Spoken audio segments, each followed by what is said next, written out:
کہ عرب کے لوگوں میں دو خامیاں تھی. نمبر 1 چٹے ان پڑھ جاہل اجڈ، حتیٰ کہ انہیں باقی لوگ امی کہا کرتے تھے. امی نیرے ان پڑھ.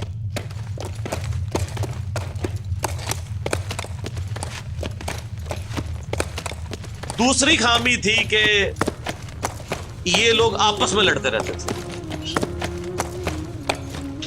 خاندانوں کے خاندان ختم ہو جاتے تھے. پانی پینے پلانے کے اوپر جھگڑا ہوا ہے تو 10 سال لڑائی ہو رہی ہے. یہ دو خامیاں تھیں.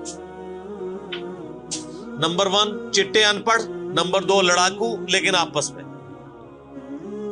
لیکن دو خوبیاں بھی تھیں. ایک خوبی یہ تھی کہ یہ ٹف ماحول کے عادی تھے، ریگستان کے رہنے والے، گرمیوں میں یعنی اتنے مشکل سفر کرنے والے، اونٹ کے اوپر مہینوں کے سفر، تھوڑا سا ساز و سامان کے ساتھ. اور دوسری خوبی یہ تھی کہ یہ جب کسی کو زبان دے دیتے تھے نا، پھر گردن ہی کٹتی تھی، پیچھے نہیں ہٹتے تھے، چاہے کسی دشمن کو بھی زبان دی ہے. اللہ نے ان کی یہ دو خوبیاں یوٹیلائز کر لی کہ زبان دی اللہ کے نبی علیہ السلام کو انہوں نے، جس نے دی پھر گردن ہی کٹی ہے. اور دوسری خوبی کہ وہ ٹف ماحول کے عادی تھے لیکن لڑتے آپس میں تھے. اللہ تعالیٰ نے ان کی خامی کیسے پوری کی کہ ان کو ایک لیڈر ایسا دے دیا جس نے سارے قبائل کو ایک جھنڈے کے نیچے جمع کر دیا، اور جہالت کے لیے دور کرنے کے لیے ان کو ان کی زبان میں کتاب دے دی. اب جس نے سورہ بقرہ، سورہ نساء، سورہ مائدہ حفظ کی ہوئی ہے، اس کے سامنے کوئی کرسچن کا پادری، کیا یہودیوں کا پادری وہ بیٹھ سکتا تھا؟ جتنے ان کے دلائل تھے انہوں نے وہ زبانی یاد کیے ہوئے تھے. تو وہ لوگ جو اپنے آپ کو سمجھتے تھے کہ ہم بڑے علامہ ہیں اور یہ امی ہیں، ان امیوں نے ان کو علم میں بھی الٹ کے رکھ دیا صرف ایک قرآن کی وجہ سے. اور اللہ نے لیڈر دیا، سارے عرب قبائل جمع ہوئے. وہ عربی جو آپس میں لڑتے تھے انہوں نے کبھی یہ سوچا بھی نہیں تھا کہ اگر ہم ایک جھنڈے کے نیچے جمع ہو جائیں تو ہم دنیا کی سپر پاورز کو الٹ سکتے ہیں، رومن اور پرشین امپائر کو. اور دیکھیں سر پھر کیسے الٹا ہے انہوں نے. ود ان 17 ایئرز ہر چیز اڑا کے رکھ دی ہے. صدیوں کی سلطنتیں، لاکھوں کی ریزروڈ آرمیز رومن اور پرشینز کی پوری دنیا پہ حکومتیں کر رہی ہیں، جدید اسلحہ ہے. اور ادھر یہ بدو ہیں جن کے پاس اونٹ ہیں، گھوڑے ہیں، تلواریں ہیں. نہ منجنیق انہوں نے کبھی دیکھی، نہ ان کے پاس اس طرح کے ہاتھی بڑے بڑے جو پرشینز کے پاس تھے. بس چل پڑے، کلمہ پڑھا اور نکل کھڑے ہوئے. پھر دنیا نے دیکھا ہے کہ ہر چیز کو الٹ کے رکھ دیا، انہی کے اسلحے ان سے چھین کے انہی کو الٹ دیا. وہ ساری کی ساری بجلی کس نے بھری تھی ان کے اندر؟ اس کتاب میں.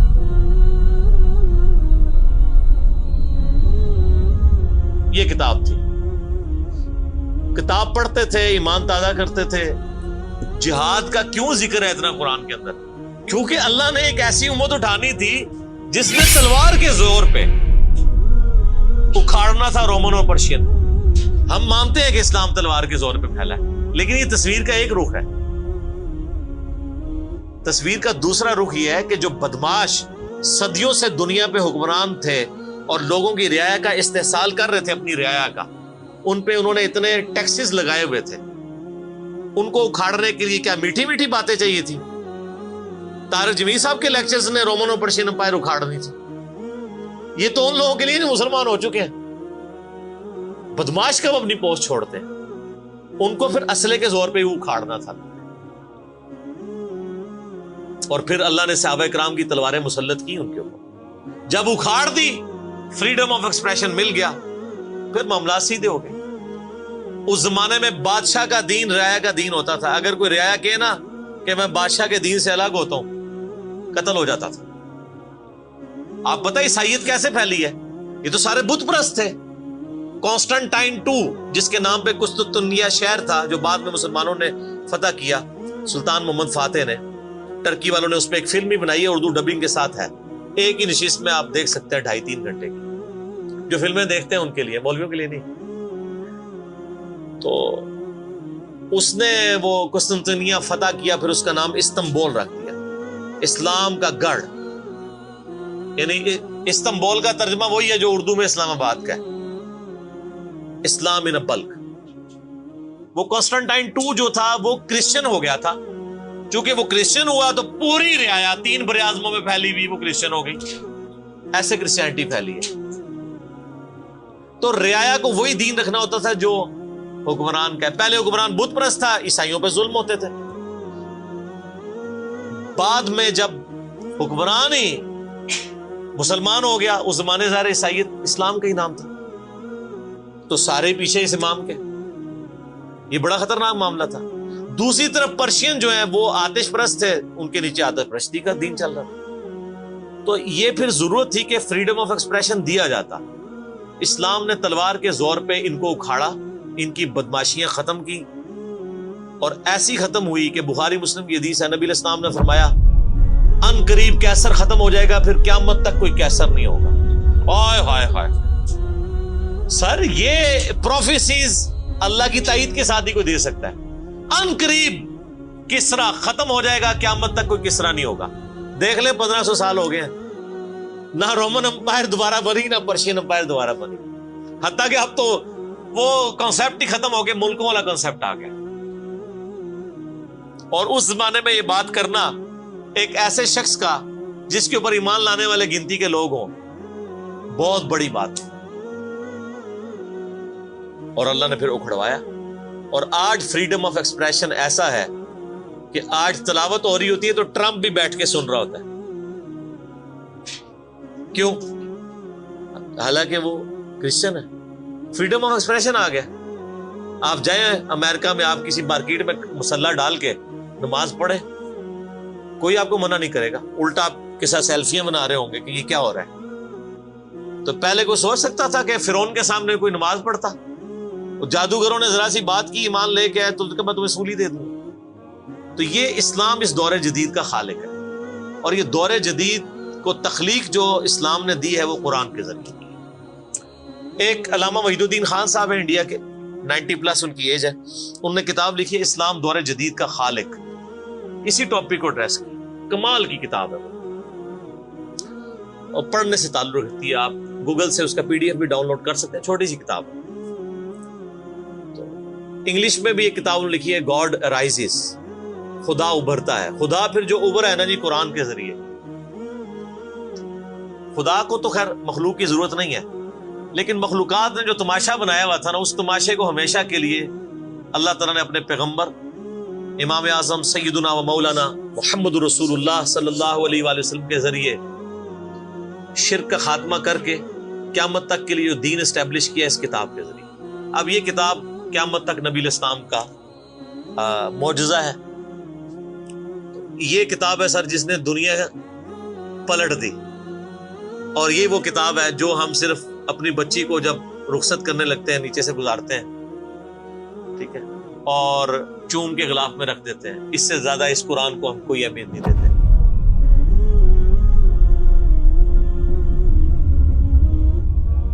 حالانکہ یہ قرآن اس لیے نازل ہی نہیں ہوا، یہ تو ہماری کتاب زندگی ہے.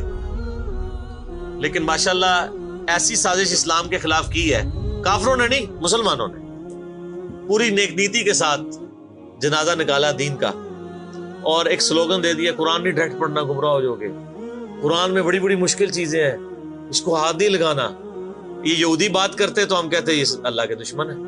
مسلمان کہہ رہے ہیں، ہم کہہ رہے ہیں بالکل صحیح کہہ رہے ہیں. وہ میرا کلپ آیا نا پچھلے، لیکن وہ جو ایک مولوی نے کہا ہے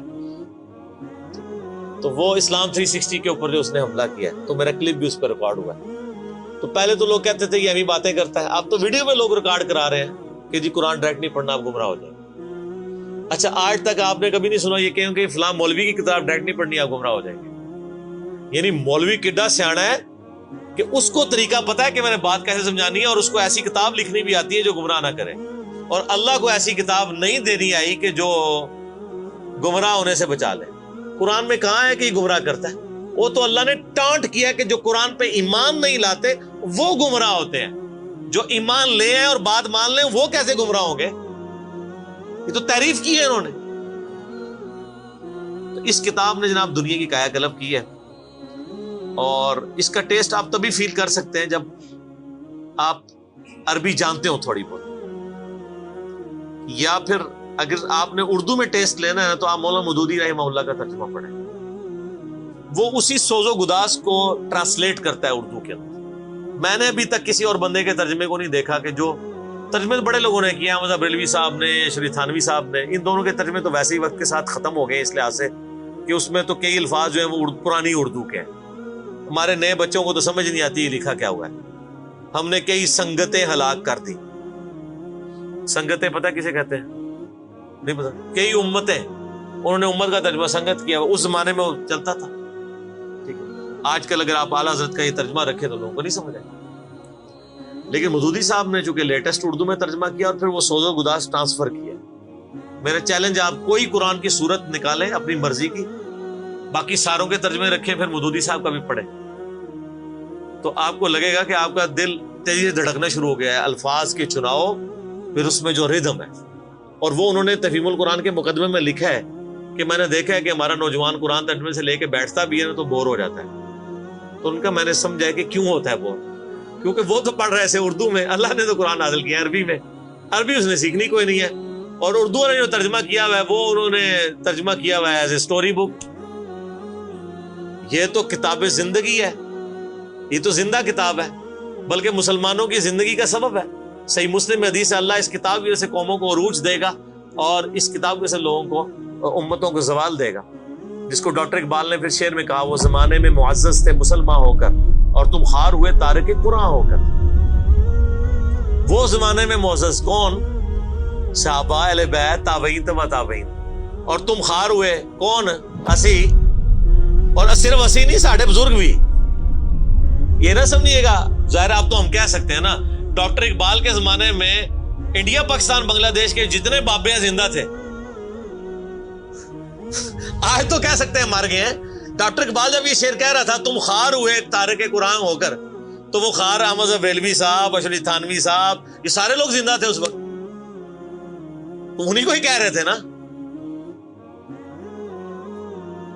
حتیٰ کہ قرآن کے ترجمے کو بھی گناہ سمجھا گیا. یہ تو بہت بعد میں ترجمہ ہوا ہے، اس پہلے ترجمہ شاہ ولی اللہ دہلوی نے کیا. پہلے تو لوگ کہتے ہیں قرآن کا ترجمہ کرنے کی ضرورت نہیں ہے. اور یہاں لوگ کہتے ہیں بزرگوں کی بڑی خدمات ہے. ہم پوچھتے ہیں 1000 سال سے بزرگ یہاں بیٹھے ہوئے ہیں، کسی ایک بزرگ کا قرآن کا بخاری کا ترجمہ مجھے دکھا دیں کہ جی یہ سلطان بہو نے دیکھے نہیں قرآن کا ترجمہ کیا، یہ جی داتا صاحب نے بخاری شریف کا ترجمہ کیا. کیا انڈیا پاکستان بنگلہ دیش کے لوگوں کی زبان عربی تھی؟ فارسی تھی نا. تو کسی بزرگ کو توفیق نہیں ہوئی ہے کہ قرآن کا فارسی میں ترجمہ کر دے. اتنا بڑا چھکا میں نے مارا ہے کہ قیامت تک یہ روئیں گے. آندہ کو کہنا بزرگوں کی خدمات ہیں. ہمارے پرائم منسٹر صاحب بھی کہتے ہیں نا جی وہ فرید الدین گنج شکر کی بڑی تعلیم. فرید الدین گنج شکر صاحب نے کون سا قرآن کا ترجمہ کیا؟ اگر کسی نے قرآن کا ترجمہ ہی نہیں کیا، بخاری مسلم کا ترجمہ ہی نہیں کیا، وہ کیا خدمات کرتا رہے؟ وہ اپنی تعلیمات دیتے رہے. صحیح غلط اس کا فیصلہ ہم نہیں کرتے، وہ تو پھر میں اور طرف چل پڑوں گا. صرف جو خدمات والا ڈونگ رچایا ہوا ہے نا وہ میں آپ کو بتا رہا ہوں. جتنوں کے مزار بنائے ہوئے آپ نے، کسی ایک کا ترجمہ دکھا دے قرآن کا، تو یہ پھر انہوں نے جان بوجھ کے سیاست کی اسلام کے نام کے اوپر، اپنی باتیں کرواتے رہے. سر ان کو پتا تھا قرآن کا ترجمہ ہو گیا، سورہ زمر اور سورۃ الانعام اگر اردو میں آ گئی تو بابوں کو کس نے پوجنا ہے؟ سر بخاری کا اگر ترجمہ ہو گیا تو ساروں نے تو رفع الیدین سے نماز پڑھنی ہے، بابے سارے بغیر رفع الیدین والے نے.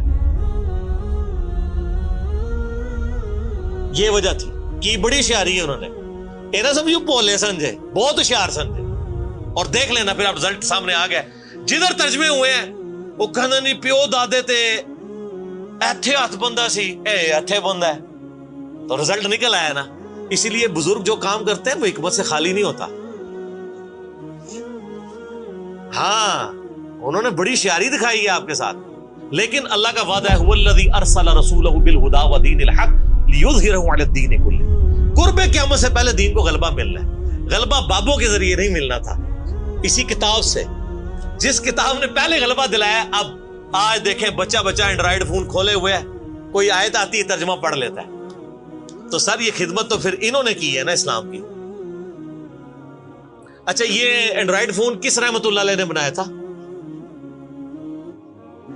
وہ کہتے ہیں بزرگ تے دنیا ہی کلب کر دے نگاہ مار کے. وہ بزرگوں نو لے آؤ تے ٹھیپا موبائل نیچے چلا سکتے. آپ مجھے بتائیں میں کسی بزرگ کو قبر سے نکالوں اور اس کو کوئی موبائل چلا لے گا؟ آپ کا بچہ چلا لیتا ہے. اور کسی کا اگر اتنا ایمان ہے نا بزرگوں کے اوپر, تو آج والے بزرگوں پہ بھی ہے. تو میں نے ان کو بڑی دفعہ مشورہ دیا ہے کہ بزرگ جو جناب دنیا چلا رہے ہیں, تو میں ان کو کہتا ہوں آپ کو بزرگوں کے ساتھ جہاز پہ بٹھاتے ہیں. جب 10 کلومیٹر ہائٹ پہ پہنچ جاتا ہے یہ بوئنگ جہاز, جب پہنچے تو ہم پائلٹ کو کہے تو تے پائی بسم اللہ پڑھ کے تے پیراشوٹ نال کود جا. ہوں بزرگ چلان تے جہاز لینڈ کران, وہ کتنے لینڈ ہوئے گا جہاز؟ بزرگاں دے مرید بھی اس جہاز ہی نیچے بیٹھ لگے. جہاں تمہیں کہتے ہیں بزرگ دنیا چلا رہے ہیں ان کو بھی پتا ہے جہاز کو نہیں لینڈ ہونا. اور جو جہاز نہیں لینڈ کرا سکتا, میں کہتا ہوں کسی بزرگ کو آپ لا کے جہاز کے کاک پیٹ میں بھی بٹھا دینا, وہ نہیں لینڈ کرا سکتا. ہاں لینڈ کرائے گا اگلے جہاں جا کے, وہ بھی وہ نہیں کرائے گا, خود ہی ہوئے گا. سب کہانی ہے, کہانیوں کا دور ختم ہو چکا کیونکہ اب ایک نعرہ عام ہے. کون سا؟ کہ نہ میں وابی نہ میں بابی, میں ہوں مسلم علمی کتابی. تو یہ علمی کتابی جب ہم کہتے ہیں تو وہ علم کون سا علم ہوتا ہے؟ وہ کتاب کون سی کتاب ہوتی ہے؟ یہ اللہ کی کتاب جس پہ ہم بات کر رہے ہیں. تو آپ دیکھیں میں اس پہ بھی 30-35 منٹ لگ گئے. اب آپ آ جائیں سورہ النبا.